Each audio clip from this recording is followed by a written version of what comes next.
जय हिंद। नमस्कार फ्रेंड, ज्योति क्लासेस में आप सभी का एक बार फिर से स्वागत है। हेलो दोस्तों, कैसे हैं आप सभी? आई होप आप सभी बहुत ही अच्छे होंगे, स्वस्थ होंगे, स्टडी अपनी कंटिन्यू कर रहे होंगे। चलते हैं हमारी आज की मॉर्निंग की क्लास की तरफ। सभी को सुप्रभात, गुड मॉर्निंग। देखते हैं आज के दिन क्या है कुछ खास। आज है 14 अगस्त को भारत में विभाजन यानी कि विभीषिका स्मृति दिवस मनाया जाता है, जिसे पार्टीशन हॉरस रिमेम्बरेंस डे भी कहा जाता है। इस दिवस को मनाने का उद्देश्य क्या है? तो 1947 में हुए भारत के विभाजन की त्रासदी को याद करने के लिए इस दिन को मनाया जाता है, जिसमें लाखों लोगों को विस्थापित होना पड़ा और अपनी जान गंवानी पड़ी। विस्थापित होने से क्या अभिप्राय है? विस्थापित होना मतलब अपने जगह, अपने स्थान को छोड़ के दूसरे स्थान पर जाना पड़ा, जिसको हम प्रवासी कहते हैं। तो ये तो हमने देख लिया आज के डे के बारे में कि आज के दिन क्या है कुछ खास। और हाँ, एक चीज़ आपको और बतानी है कि आज हमारे पड़ोसी देश पाकिस्तान का क्या है, स्वतंत्रता दिवस आज के दिन मनाया जाता है। तो अब चलते हैं हमारी क्लास की तरफ। तो आज की क्लास थोड़ी हमारी डिले है फ्रेंड्स, क्योंकि हमारे यहाँ थोड़ा नेटवर्क इशू है। 3-4 दिन से वेदर बहुत ही ज़्यादा ख़राब है, बारिश कंटिन्यू हो रही है, रुक नहीं रही है, हवाएं भी काफ़ी तेज़ हैं, तो जिसकी वजह से थोड़ा वेदर की प्रॉब्लम है। तो आप ध्यान मत दीजिएगा। वैसे तो हमारे 9 बजे क्लास अपलोड हो जाती है, बट आज की क्लास थोड़ी डिले है। और जब तक ये वेदर सही नहीं होगा तब तक फ्रेंड्स ये आपको अप्स डाउन क्लास के टाइमिंग आपको देखने को मिलेगा, क्योंकि उसमें तो हम कुछ नहीं कर सकते। वेदर ही सही नहीं तो नेटवर्क भी बार बार आता जाता है, इसलिए क्लास आपकी हो नहीं पाती। फ़िलहाल इस टाइम में अभी लाइव हो, तो इसलिए जो है आपको बताना ज़रूरी है कि अगर कभी ऐसा होता है क्लास नहीं भी आपकी अपलोड होती है, तो आप समझ जाइएगा कि वेदर की प्रॉब्लम है, जिस वजह से कुछ ना कुछ इशू तो हुआ है, जिस वजह से हमारी क्लास अपलोड नहीं हुई है। वरना हम जो है छुट्टी तो आप सभी जानते हैं, संडे को भी हमारी छुट्टी नहीं होती है, हम डेली पढ़ते हैं। तो स्टार्ट करते हैं आज की क्लास। तो आज की क्लास में फ्रेंड्स हम करेंगे चैप्टर 2, जिसके अंतर्गत हम होम मैनेजमेंट, ध्यान दीजिएगा, होम मैनेजमेंट का चैप्टर 2 करेंगे, जिसके अंतर्गत हम गृह व्यवस्था के उत्प्रेरक मूल लक्ष्यों एवं स्तर के बारे में जानेंगे। इट विस motivating factors of managements value goals and standard. बस इसको स्टार्ट करने से पहले हमने चैप्टर 1 में क्या क्या पढ़ रखा है एक बार फटाफट क्विक रिवीजन के माध्यम से आपको बता देती हूँ, क्योंकि आपको पता होना चाहिए कि आपने जो है चैप्टर 1 में क्या पढ़ा है। जो हमारा चैप्टर 1 कंप्लीट हुआ है, बहुत ही ज़रूरी होता है फ्रेंड, जब भी आप कुछ नया पढ़ते हैं उसके पहले आपने प्रीवियस में क्या पढ़ रखा है उसका एक बार रिवीजन। तो प्रीवियस देखिए, हमने चैप्टर 1 है हमारा, उसमें हमने गृह प्रबंधन एक परिचय यानी कि होम मैनेजमेंट एंड इंट्रोडक्शन के रूप में देखा था। यानी कि हमने देखा था गृह प्रबंधन का अर्थ आप कह सकते हैं, हमने समझा था। हमने कुछ परिभाषा देखी थी प्रबंधन की है, प्रबंधन के बारे में निखिल डार्सी की क्या मत है, मेरी कुसिंग नाइस क्या कहते हैं प्रबंधन को लेकर के, तो उनकी परिभाषा देखी थी। फिर हमने गृह प्रबंधन की परिभाषा देखी थी। हमने उसके पहले किसकी परिभाषा? प्रबंधन यानी कि मैनेजमेंट। देन हमने गृह प्रबंधन की परिभाषा देखी थी कि जॉनसन जो है वो क्या कहते हैं गृह प्रबंधन के बारे में। ग्रास एवं कैंडल के अनुसार गृह प्रबंधन की परिभाषा हमने देखी थी कि गृह व्यवस्था एक मानसिक प्रक्रिया है, जिसमें आयोजन, नियंत्रण एवं मूल्यांकन हमने समझा था कि क्या होता है। ये सारी चीज़ें हमने पी देवदास की परिभाषा देखी थी, गृह प्रबंधन के लिए अपनी क्या राय देते हैं। फिर हमने प्रबंधन की विशेषताएं देखी थी, कैरेक्टरिस्टिक्स ऑफ मैनेजमेंट हमने पढ़ा था। प्रबंधन की विशेषताओं के बाद हमने गृह प्रबंधन का महत्व, गृह प्रबंधन के उद्देश्य, it means objectives of home management हमने पढ़े थे। देन हमने देखा था गृह व्यवस्था के सुधार में बाधाएं कौन कौन सी आती हैं, वो भी हमने देखा। गृह प्रबंधन को समझने में कौन कौन सी भ्रांतियाँ, ये भी देखा। गृह व्यवस्था के सुधार में बाधाएं आप ये फिगर के माध्यम से देख सकते हैं, इनको हमने बहुत ही अच्छे से समझा था। देन हमने देखा था सुगृहिणी के आवश्यक गुण, it means qualities of a good home maker. ये सारी चीज़ें हमने जो है चर्चा की थी हमारे चैप्टर 1 में। आई होप आपका चैप्टर 1 का एक बार क्विक रिवीजन हो गया होगा। ये देखिए फिगर के माध्यम से आप एक रिवीजन के तौर पे देख सकते हैं कि एक जो हमारी सुगढ़ गृहिणी होती है उसके आवश्यक गुण कौन कौन से होते हैं, उनके अंदर कौन कौन सी विशेषता होनी चाहिए। आप चाहे तो इनका स्क्रीनशॉट भी ले सकते हैं। तो ये सारी चीज़ें हमने पढ़ी थी, ये सभी चीज़ें तो हमने देख लिया। अब हम देखेंगे गृह व्यवस्था के उत्प्रेरक मूल लक्ष्यों मस्तर, it means motivating factor of management values goals and standard. देखते हैं पारिवारिक जीवन में सफलता प्राप्त करने घर में सुखद वातावरण बनाने तथा परिवार के सदस्यों के सुख, उन्नति एवं संतुष्टि के लिए लक्ष्यों को प्राप्त करना नितांत आवश्यक है।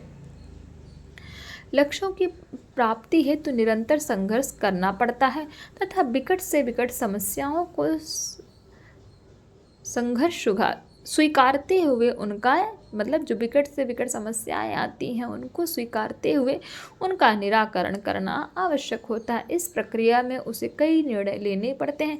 यह निर्णय कुछ कारकों द्वारा निर्देशित होते हैं। यद्यपि निर्णयकर्ता इन निर्देशित करने वाली शक्तियों से बिल्कुल ही अनजान व अनभिज्ञ होता है। इन्हीं शक्तियों को मूल लक्ष्य व एवं स्तर कहा जाता है। व्यवस्थापन का उद्देश्य इन्हीं शक्तियों को व्यवहारिकता प्रदान करना है। वार्जेस एटल के अनुसार individuals and families manage their personal affairs in a constantly changing world. They make decision to deal with any problem situation. Something underlies these decisions. These are the values, goals and standards. कौन कहते हैं? वार्जेस एटल कहते हैं। गृह व्यवस्था के 3 उत्प्रेरक कारक हैं। कितने? 3। कौन कौन से? मूल्य, लक्ष्य एवं स्तर। ध्यान दीजिएगा, 3 उत्प्रेरक कारक है, मूल्य, लक्ष्य एवं स्तर। मूल्य, लक्ष्य एवं स्तर, इन तीनों में घनिष्ठ संबंध है, यानी कि एक दूसरे से जुड़े हुए हैं तथा ये अंतर संबंधित होते हैं। इसे निम्न त्रिकोण द्वारा दर्शाया गया है। मूल्य त्रिकोण का केंद्र बिंदु है। यह लक्ष्य एवं स्तर से अधिक महत्वपूर्ण है। कौन सा? मूल्य बता रहे हैं। मूल्य क्या है? लक्ष्य एवं स्तर से अत्यधिक महत्वपूर्ण है। यद्यपि यह अधिक अस्पष्ट, अनिश्चित एवं आत्मगत होता है। लक्ष्य एवं स्तर मूल्य के सहायक होते हैं। इनकी उत्पत्ति मूल्यों से ही होती है। लक्ष्य एवं स्तर मूल्यों पर अपना प्रभाव डालते हैं। तो ये देखिए, आपको ये दिख रहा होगा, ट्रायंगल बना है। तो ट्रायंगल में मूल्य क्या है? मूल्य, स्तर और लक्ष्य, जो हमारा गोल्स है। तो उसमें सबसे इम्पोर्टेंट क्या होता है? मूल्य। आगे मैं आपको इसको समझाऊंगी कि मूल्य, स्तर एवं लक्ष्य होते क्या हैं। आगे बढ़ते हैं। सरल शब्दों में मूल्य, लक्ष्य एवं स्तर को निम्न प्रकार से समझ सकते हैं। नंबर 1, मूल्य, वैल्यू। यह अनिश्चित एवं आत्मगत होता है। क्या? वैल्यू क्या होती है? अनिश्चित एवं आत्मगत होती है। लक्ष्य यानी गोल, यह मूल्यों की अपेक्षा अधिक स्पष्ट है। यथार्थ में यह ग्रहण करने योग्य वस्तु, अंत या उद्देश्य है। यह वह निश्चित वस्तु है जिसे प्राप्त करने की प्रत्येक व्यक्ति इच्छा रखता है। तीसरा, स्टैंडर्ड यानी कि स्तर। यह तुलना का आधार है। मूल्यों तथा लक्ष्यों की अपेक्षा यह अधिक स्थूल एवं व्यवहारिक होता है। तो ये आपने समझा, मूल्य, लक्ष्य, स्तर। इन सभी को एक एक करके डिटेल में देखते हैं। तो मूल्य, वैल्यू। दैनिक जीवन में हम सभी अक्सर साधारण बोलचाल की भाषा में मूल्य की बात करते हैं। इसे समझते भी हैं, परंतु इसे स्पष्ट करना एवं परिभाषित करना बड़ा ही मुश्किल कार्य है। मूल्य अस्पष्ट, अनिश्चित एवं आत्मगत होता है। यह मानवीय व्यवहार को प्रेरित करने वाला एक प्रमुख उत्प्रेरक है। यह जीवन को सार्थकता प्रदान करता है। बिना मूल्यों के व्यक्ति विकास की ओर अग्रसर नहीं हो सकता है और ना ही जीवन में सफलता ही हासिल कर सकता है। वास्तव में मूल्य व्यक्ति के जीवन के प्रेरक बिंदु होते हैं। हम जो भी कार्य करते हैं उसके पीछे शारीरिक, मानसिक, आर्थिक, सामाजिक, मनोवैज्ञानिक, तार्किक या धार्मिक तत्व होते हैं और यही तत्व जीवन के मूल्य होते हैं। यद्यपि यह आवश्यक नहीं है कि इन मूल्यों से प्रत्येक व्यक्ति प्रत्यक्षतः प्रभावित होता ही है, परंतु परोक्ष रूप से प्रत्येक व्यक्ति इन मूल्यों द्वारा ही प्रेरित होकर कार्य करता है। उदाहरण से समझते हैं। भारतीय हिंदू संस्कृति में बड़े बुजुर्गों को सम्मान से देखा जाता है। गाय को माता मानकर पूजा जाता है। तुलसी के पौधे के पत्ते को देवों के सिर पर चढ़ाया जाता है तथा प्रसाद में डालकर वितरित यानी कि बांटा जाता है।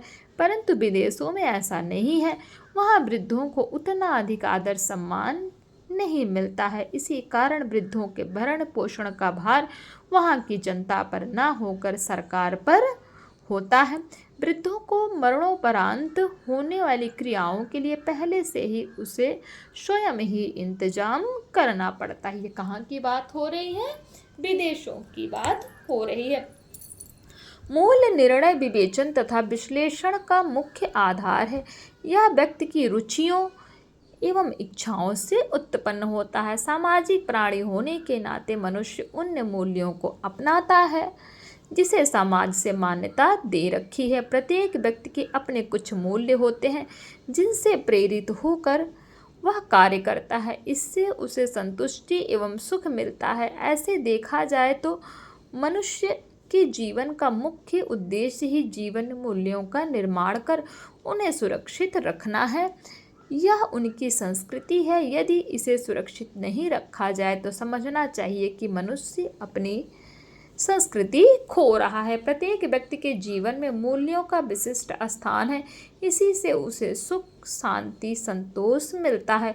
मूल्य ही उसे आगे बढ़ने, सोचने, समझने, तर्क करने व कार्य करने की शक्ति प्रदान करता है। पारिवारिक एवं सामाजिक संस्कृति में भिन्नता के कारण मूल्यों में भी भिन्नता देखने को मिलती है। यह जरूरी नहीं है कि प्रत्येक व्यक्ति का जीवन मूल्य एक जैसा ही हो। हालांकि प्रत्येक व्यक्ति के जीवन मूल्यों का निर्माण प्राणी मात्र की सेवा एवं भलाई के लिए किया जाना चाहिए। यदि ऐसा नहीं होता है तो इन जीवन मूल्यों का कोई अर्थ नहीं है। यह तो ठीक है, उस पर पंख कटे पक्षी या बिना जड़ के वृक्ष के समान होता है जिसका अस्तित्व अल्प समय में ही समाप्त हो जाता है। एवरमैन ने मूल्यों के प्रति लापरवाही से उत्पन्न होने वाले खतरों के बारे में बताया है। स्पष्ट परिभाषित मूल्यों के अभाव में प्रभावशाली व्यवहार या निर्णय असंभव है। यथार्थ में मूल्य कार्य करने की विधियों, रीतियों तथा लक्ष्यों की चयन प्रक्रिया को नियंत्रित करने वाली व्यक्त या अव्यक्त वांछनीयता की धारणा है। तो ये हमने देखा मूल्य के बारे में। मूल्य की परिभाषा देखते हैं। It means definition of value. वर्तमान समय में न केवल दर्शन शास्त्रियों ने वरन समाज शास्त्रियों ने, अर्थशास्त्रियों एवं विद्वानों ने मूल्य को काफ़ी महत्व दिया है। इन्होंने मूल्य के अभिप्राय को अपने अपने तरीके से स्पष्ट किया है। इनके अवलोकन से मूल्य का अर्थ, महत्व, प्रत्यय सभी अधिक स्पष्ट हो जाते हैं। वर्जिस एटल के शब्दों में the term value signifies the meaning of definition of worth that is attached to any objects, condition, principle or idea. It is the believed capacity of something or somebody to safety a human desire. वर्जिस M.A. ओगल्स NN Srinivasan की ये क्या है, परिभाषा है। Next है Levi's मम्फोर्ड 2 के अनुसार ये क्या कहते हैं मूल्य के बारे में। तो इनके अनुसार मानव का प्रमुख प्रयोजन मूल्यों का सृजन करना एवं उन्हें संरक्षित करना है। यही चीज सभ्यता को अर्थ प्रदान करती है। इस प्रक्रिया में सक्रिय भाग लेने पर अंत में व्यक्तिगत जीवन को सार्थकता प्राप्त होती है। फ्रांसिस मैगरवी 3 के अनुसार मूल्य के संबंध में अपने विचार कुछ इस तरह से व्यक्त किए हैं। मूल्य वह आदर्श स्तर है जिससे मनुष्य अपने चुनाव की क्रिया में प्रभावित होता है। तो ये हमने देखा फ्रांसिस मैगरवी 3 जो है मूल्य के बारे में क्या करते हैं। Values are normative standards by which human beings are influenced in their choice among alternative course of action. Francis M Magrabi जो है जिनके बारे में हमने देखा ये कहते हैं। निकेल एवं डार्सी 4 के अनुसार तो मूल्य मानवीय व्यवहार को प्रेरणा प्रदान करने वाला कारक है। निकेल एवं डार्सी क्या कहते हैं कि मूल्य जो है मानवीय व्यवहार को प्रेरणा प्रदान करने वाला कारक है। यही न्याय, विवेचन तथा विश्लेषण करने हेतु आधार प्रदान करते हैं तथा इनमें यह गुण होता है जिससे कि विभिन्न विकल्पों के मध्य बुद्धिमत्ता पूर्वक चयन को संभव बनाते हैं। इट मीन्स वैल्यूज और motivate factors in human behavior. They provide a basics of judgment discrimination and analysis, and it is these qualities that makes intelligent choice possible between alternatives Nickels and Darcy हैं। तो ये हमने क्या, ये देखिए इन सभी की परिभाषा हमने देखी, आप चाहे तो इनका स्क्रीनशॉट ले सकते हैं। ये सारी चीज़ें हमने क्या पढ़ी, मूल्य के बारे में। आई होप मूल्य आपको अच्छे से समझ में आ गया होगा। फिर भी कोई डाउट रह जाता, कोई क्यूरी रह जाती है तो आप कमेंट के माध्यम से पूछ सकते हैं, आपका हर एक सोल्यूशन आपको प्रोवाइड कराया जाएगा। तो अभी की क्लास को यहीं तक करते हैं फ्रेंड्स, मिलते हैं हमारी नेक्स्ट क्लास में। तब तक के लिए जय हिंद, नमस्कार। हंसते रहिए, मुस्कुराते रहिए, एक दूसरे की हेल्प करते रहिए। धन्यवाद।